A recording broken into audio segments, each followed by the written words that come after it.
Hello, everyone. It's Dr. Manjiri Nadkarni, Ayurvedic MD, registered holistic nutritionist, back today with another interesting topic. So, today is another Wellness Wednesday, and for the month of January, we are all talking about weight gain, weight loss, being skinny. What does being skinny fat mean? What are certain body measurements you need to be talking about? So, that's what we are mainly going to talk about for this month. um, Hello, Vrinda. Nice to see you. Hi, Madhubala. Nice to see you as well. So, if you are watching this live, say a quick hi. If you are watching this as a replay, you can also put a hashtag as replay. And before we get started, I have a question for you.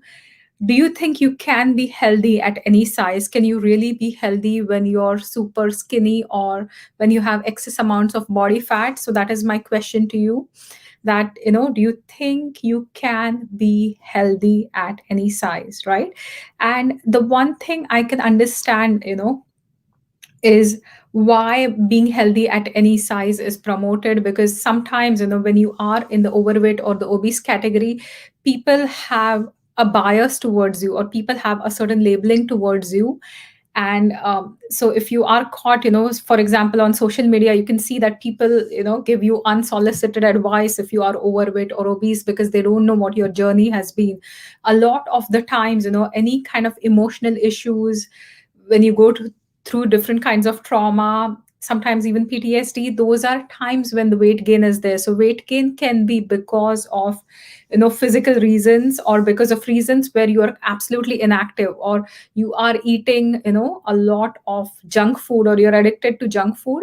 But it could also be because of certain emotional reasons, right? If you've gone through any stress, if you've gone through any trauma, that could also be one cause. And at that point, you get unsolicited advice of focusing on like the diet when you're supposed to really heal yourself, so that can also take away from it. So these are just some concepts I'm going to talk about when we talk about healthy at any size. Hi Trish, nice to see you. Hi Hemant, nice to see you. So one of the things that I would mention is, in the ancient texts of Ayurveda, there's a chapter called Ashtavaninditiya. So 8 kinds of body types, which are not appreciated, or which are mostly ridiculed, or which are not optimal to have. In this chapter, we talk about obesity, and we also talk about people who are undernourished and really frail and weak, or really underweight, right? And those are also two different body types we don't want to aim for. So people having excessive fat, or uh, excess body fat is the one thing, and the other kind is people where there's absolutely body fat which is really lacking, right? And why do I talk about body fat? Because body fat is linked to a lot of issues in the body. It can really insulate you, it can keep you healthy.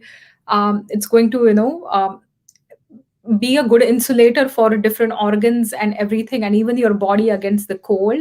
But when you have this excess fat, you could also have conditions leading to excess hormones, and that is also one big risk. So having excess fat is also linked to cancer, right? Having excess fat is also linked to high blood pressure, it's also linked to different metabolic conditions. And that is the one reason why, if you look at the research today, having excess fat is not something that's appreciated, or is not something that's optimal, right? So I'm going to look at, there are also different body types that we're going to talk about. So the modern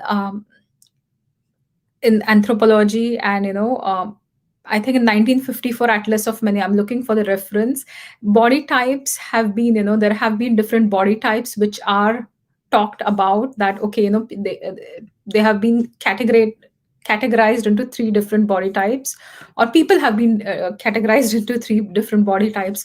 So one is called an ectomorph, which is somebody who's really skinny, who's really weak, and they're usually tall and have lower levels of testosterone, right? So they don't have a lot of drive and intelligence. They can be calmer, they're very self-conscious, they're very introverted and anxious. So that is the ectomorph type, that's described.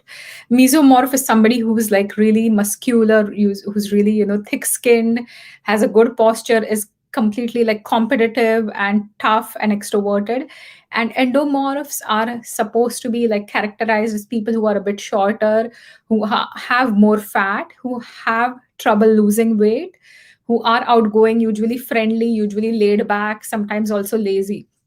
So if you look at these definitions, they actually do match with the Vata Pitta Kapha kind of body types that we talk about, right? So if you are new to this concept of Ayurveda and Prakriti, or your innate nature or your body type, the one thing I can talk about is there are three kind of bioenergies that are present in everybody's bodies, and the dominance of this is going to dictate your body type, and that body type is understood as Prakriti, or your innate nature, right? So that innate nature can be a dominance of Vata dosh, Pitta dosh, or Kapha dosh, and there could also be combinations of these. So typically what a Vata dosh is, dominance looks like, is people are going to be lean and thin, and they are always going to be skinnier, right? They're going to struggle putting on any weight, they're going to be low in weight, they're always going to be super active, and their mind is going to be super busy, and physically as well they're going to be active. So when we talked about the ectomorph type, this, there can be a correlation between ectomorph as well as the Vata personalities. Now we go to the Pitta, or people who have a lot of fire energy. So these are people with a lot of drive and getting things done, and they can be pretty muscular as well, because they're usually competitive and athletic, right? So they are into sports because they love this competition, and that can be understood as the Pitta kind. And then the third one is the Kapha kind, who are like really laid back, who have a lot of moon energy, but they have this nurturing energy, and they are pretty chill. They like to take things easily, or be in the comfort of their own homes. So that is how they are really going to be. So these are the three dosha types, and dominance of a certain dosha or bioenergy is going to make you dominant in either Vata, Pitta, or Kapha. And you could also definitely have dual doshas. You could have a combination of Vata and Kapha, or Vata and Pitta, or you could have a balance of all three, or even all three can be imbalanced. Hello, Eromero. Good morning. So, again, today we are talking about, can you be healthy at any size? So, the first one, I was talking about the three body types, right? And if you look at the core texts of Ayurveda, usually people who have a balance of all three doshas are supposed to be healthy, as said by some acharyas. Whereas in Ashtanga Hridayam, we talk about the kapha types having a lot of strength and stamina and endurance, and they are going to be the more healthy ones, right? So again, going back to the question of, can you be healthy at any size? Again, you could be beautiful at any size, because beauty is something that is definitely lies in the eyes of the beholders, and we are not looking at body shaming or judging others, but scientifically you have to really be within a normal range. You cannot have excess body fat, or you have to have good amounts of muscle mass as well. So a lowered muscle mass is not going to mean you're healthy. A higher body fat, again, as compared to the general population, as well as compared to the community that you come from, is not going to be deemed as healthy, right?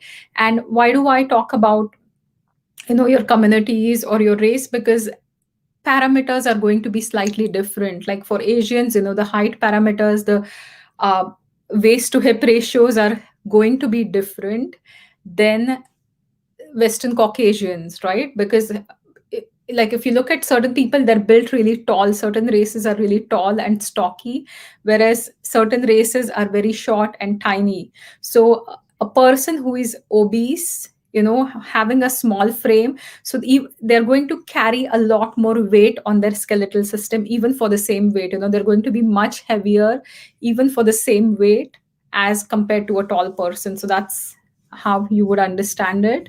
Now, a few things that we have to talk about, and I think I talked about this the last time as well. The one test that is really crucial for your health is called the body composition analysis. So, for those that haven't had body composition analysis done, I would really request you go to your nearest, nutritional practitioner or the gym, or get your body tested to see what exactly is your body composition. Do you have enough muscle mass, do you have enough fat, or do you have excess fat? What's your phase angle or cellular health like?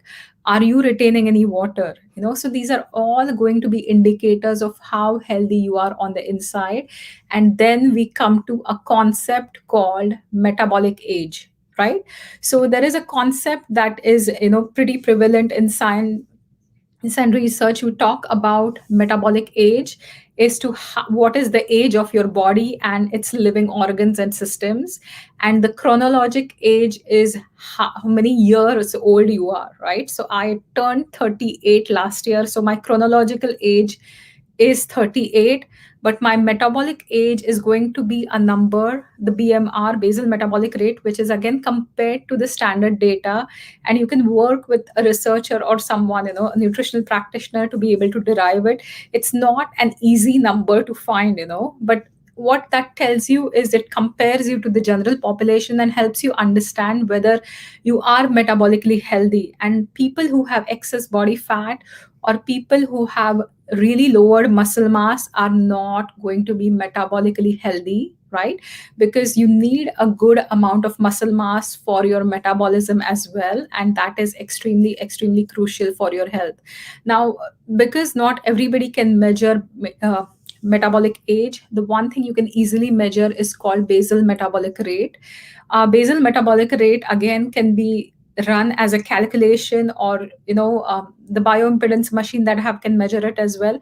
It measures the amount of calories that your body requires just to function, right? So an example or an application of this is that if you're having a 1200 calorie diet, because somebody told you that that's the best diet to lose weight, but if your body requires 1500 calories to just keep up, right? And then you're exercising to lose weight, so you have to add some calories for that exercising component as well. And because you're failing to do that, your body is going to perceive it as starvation and not release any fat, right? So knowing your basal metabolic rate is also really important, because it gives you a good idea as to how your body is consuming those calories, or how much is it consuming, what's the upkeep, what's the requirement. And that is one of the parameters which can really help you understand how healthy you are. The second one is always looking at the waist circumference. So last week we were talking about a thing called skinny fat, right? So no matter what size you are, no matter how are you skinny or are you overweight or what dress size you are, the one thing you could all do is measure your waist circumference. So how you would measure your waist is you look at your lower ribs, so from the lowest rib and then the iliac crest, which is kind of the point um, that you can feel in your hip region, and then you kind of go to the midway. So when we look at the waist, people, you can understand as two kinds of bodies when you look at the waist. Some people have apple shaped bodies, so there's more fat or weight around the waist region, and then some people have more of the pear shaped bodies, which has more weight around the hip region, right? And apple shape is going to be a little bit more riskier, so having abdominal obesity, even though you might not be obese, right, can be really challenging for you. And a waist to hip ratio is something where you're measuring your waist as well as your hips, and that has to be lower than 0.90 for men and 0.85 for women, right? Otherwise that could also indicate that you are obese. So these are some important parameters. Measuring your waist circumference, measuring the waist to hip ratio is also a huge indicator when it comes to health. And those are a few things you have to consider no matter what size you are, right? So no matter what size you are, if you have a waistline more than 35 inches in women, or if you have a waistline more than 40 inches in men, you have a lot of abdominal fat deposition, right? And that is going to be a challenge. Now, again, when it comes to underweight, body fat readings below 8 in women, like having a body fat percentage less than 8 in women, is going to be a challenge, because as your fat also drops a lot, right, you are going to have issues with hormonal imbalance, and your menstrual cycles might also get haywire, right? So, again, the gist of today's discussion is, can you be healthy at any size? You can aim to get healthier at any size, right? But plus sizes, you should always strive to be healthy, strive to have healthier habits. Even if you're plus size or a really like minus size, try to really be healthy and work on your nutrition, right? As I mentioned before, like, don't always go for calorie dense foods, always look for nutrient dense foods, right? If you do, you have any questions for today? I can see a few people watching this online, so if you have any questions, if you have any comments, I'll be more than happy to answer those. Hi, Jasmine. Hello, Ayurveda Made Easy. Okay. So I don't see any questions. So I'm just going to sign off for today. And next week, for the next week's Wellness Wednesday, we're going to talk about hormones and weight, right? The body fat, weight, along with hormones, how hormones can impact your body weight. That's going to be our talk. Um, I have this Saturday expert. I think we're going to talk about migraines, and I'm also going to be featured on the Health Onwards Instagram channel, and we're going to talk about Ayurveda and daily routines. So that's another exciting thing. So thank you for watching this live. I'm signing off right now, and I will get back to you soon. And thanks for now. Yeah, Mary Alice, thank you. Re-listen, and if you have any questions, you can just post it in the comment section here, and then we can definitely discuss more. Thank you for watching this live. Thanks again for your support, and I'll see you soon. Bye for now.